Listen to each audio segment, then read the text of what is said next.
face a 3rd down and 4 after that incompletion on 2nd down. 26 Mike. And we have it. Final play of the half here. It's Jackson being chased out left. And able to catch it on the left sideline, but they're going to rule him out of bounds. So it'll be incomplete. Certainly one they'd like to have back as it brings up 4th down. Okay, Coach, appreciate it. A 1-touchdown game here as we get set to resume play in the 2nd half. Both teams appear ready for the fight ahead, and we resume action here in quarter number 3. That'll be taken in the end zone. And he'll take it up past the 25 to the 26-yard line.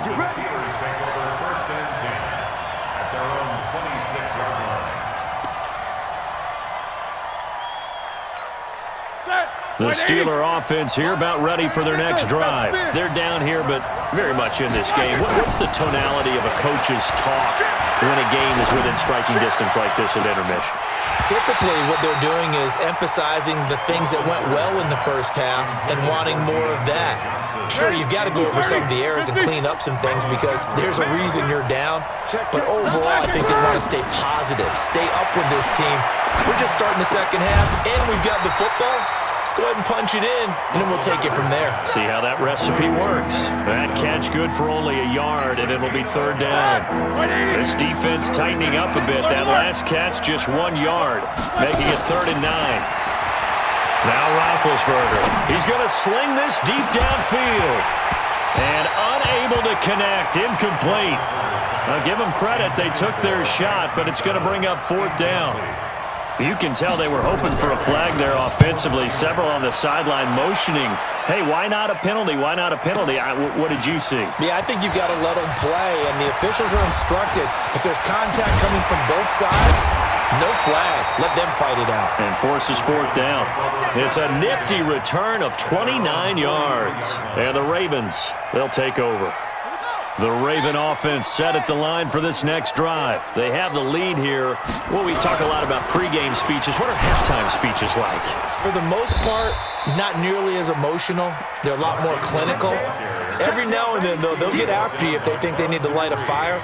But in this case, let's go into the virtual locker room, because here's what I think happened. They got in there and they said, listen, let's take control right away. Yeah, defense, we got the lead. Defense, don't give up any points. Turn the ball back over to the offense and let them go down and score and give us more of a cushion in the game. Check so far. Defense shut them down. Let's see what the offense gets done. Hey, we got 3 down. Jackson throwing the out route incomplete. That's Andrews. And this effort won't be enough as they rally up to stop him a couple of yards short. They'll try and throw for it with Jackson. That's into the hands of the tight end, Boyle.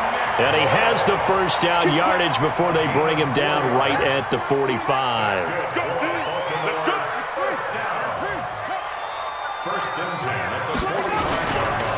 Ingram. And that play will go nowhere. Losing yardage back near midfield at the 49. It's a loss of 4 there, bringing up 2nd down. Here we go. 80 weapon. And read. It's our time. 26 Mike. 20. Cut. 26 Mike. 26 Mike. Let's go, tackle. We got this. Back. Throwing on 2nd and 14.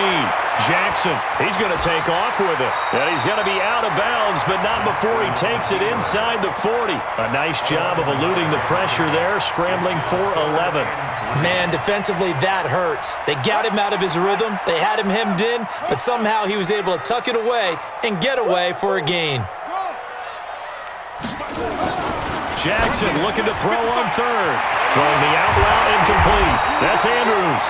And they're going to have themselves another 1st down as the tackle's made at the Steelers' 20-yard line. His position, and he's listed as a tight end, but he certainly doesn't run like one, and that's what we're seeing more and more coming into the league. Those guys who can run, make plays after the catch, and gain that additional yardage. And using that speed there to turn it into a pretty nice little gain. They'll run on 1st down. Ingram. And he'll take it down here just shy of the 15 at the 16-yard line. There on the tackle, Minkah Fitzpatrick. In my book, that's running the ball well, but with intelligence. How about him keeping the clock moving, staying in bounds? Yeah, even though it's the third quarter, you're thinking ahead, aren't you? This is where your running game can really help you with a lead in the second half. I agree totally. It's not just end-of-the-half situations that you worry about the clock. It's throughout the game. And with a lead, stay in bounds. Make them fight harder to try and catch you.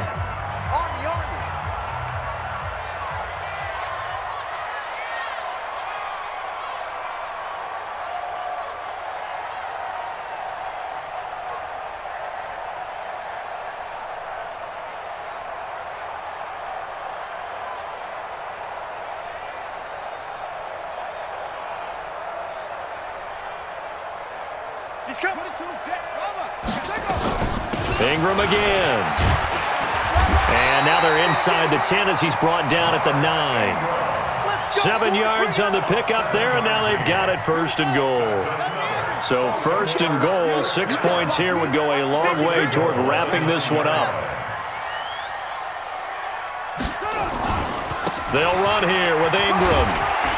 And finding room to work, he's down to the 2-yard line. That's a gain of 7, and we'll leave them with second and goal coming up. One man in the backfield, that's Ingram on second and goal.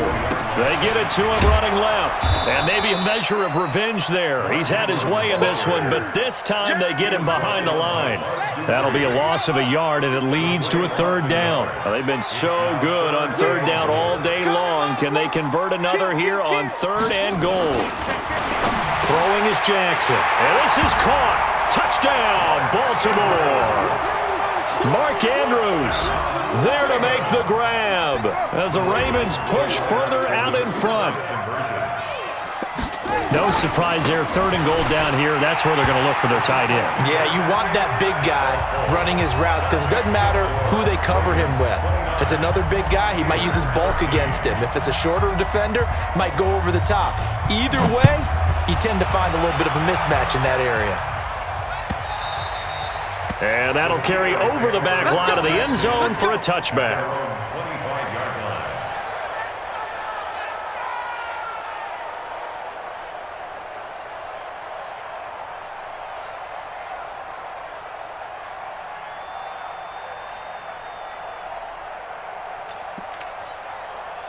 The Steeler offense here about ready for their next drive. And they're coming off a 3-and-out, my friend. I think they've got to look at that play sheet and go to a spot that they haven't gone before. Time to shake things up a little bit and try and get this offense moving. Okay, so how do you do that? How do you shake things up? You look at what you've called before, realize it hasn't worked Go to so something well, else. and maybe you try and find one of those special plays from one of your better players, and maybe try and hit something big and get things going in the excitement area. Focus. You good? Quarter. On first and 10, it's Roethlisberger. Now he's going to let it go deep, right sideline. And that will be incomplete. Would have been a big hitter if they had connected. Instead, it's second down.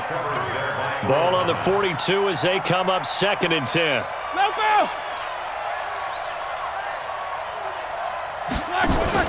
Play fake to Connor. Now Roethlisberger. He sets to fire deep. And that's going to be incomplete.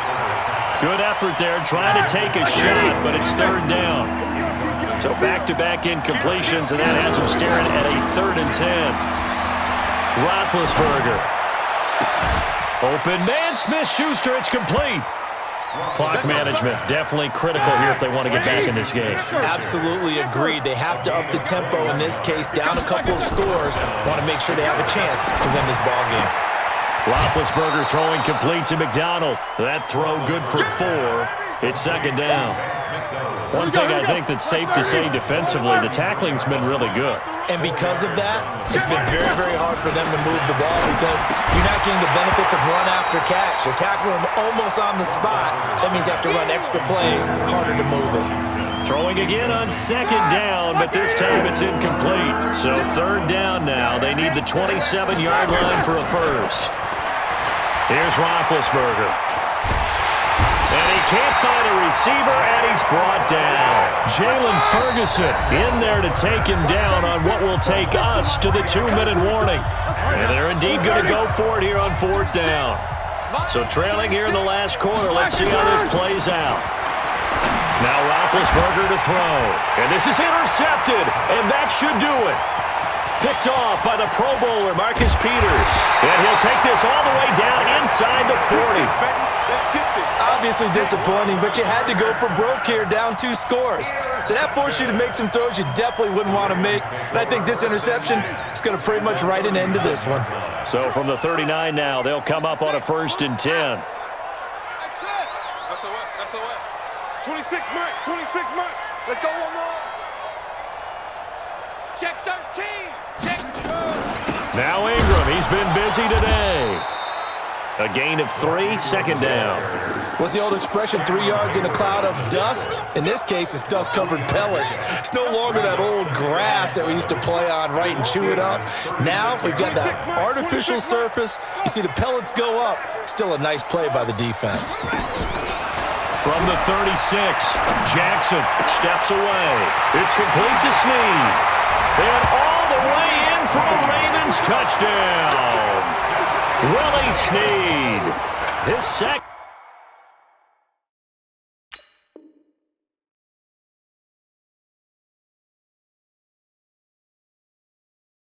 Touchdown of the afternoon. And the Ravens turn that interception into a touchdown.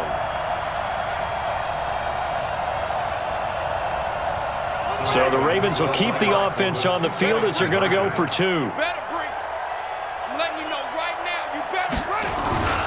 They'll try and run with Ingram.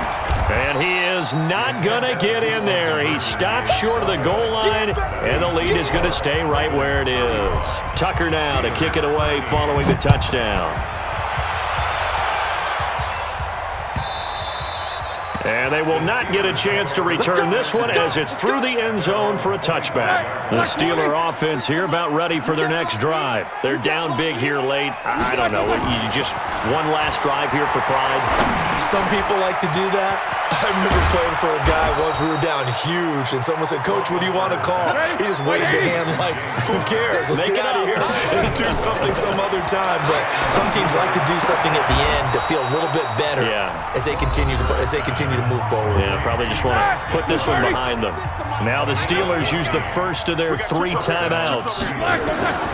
They'll throw on 1st down with Roethlisberger. And yes, complete to the tight end McDonald. And he'll be out just a yard or 2 shy of the 30. The Steelers able to pick up 18 yards there. So signs of life in what's been a dormant offense in this second half. Here's 1st and 10. Open man completes it to Smith-Schuster. Now the Steelers use the second of their 3 timeouts as they get it with 26 seconds to go in the football game. Roethlisberger coming up with a 1st and 10. And he's 4 for 4 now, throwing the ball to start the drive. That's complete to his running back, Connor. Now the Steelers going to use their 3rd and final timeout as the clock will stop with an even 20 seconds left to go. Looking to throw again on 2nd down. Roethlisberger. He'll get that one complete to Connor. No gain on that one, and it's going to bring up a 3rd down. They had the catch on 2nd down, but it didn't help at all, and now they're looking at 3rd down here. Throwing again, it's Roethlisberger. Got his man, it's caught for a Steelers touchdown. Vance McDonald there to make the grab. And the Steelers are able to cut into that deficit. And now Big Ben will lead the Steelers up to go for 2. Again, it's Roethlisberger. Nowhere to escape, and he goes down. So tried to throw it in for 2 points, but the D got home, brought him down. Yeah, got home, which means there had to be good coverage. Just had nowhere to go with the ball. Typically, you try and throw quick hitters, quick slants, maybe even a quick fade. Nothing was open. He ends up getting sacked.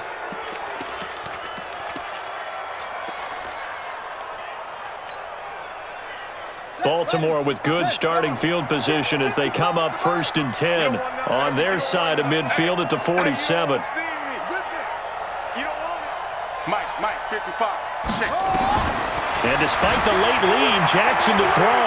Dancing to his left. He's going. Man, it's caught at the 6-yard line.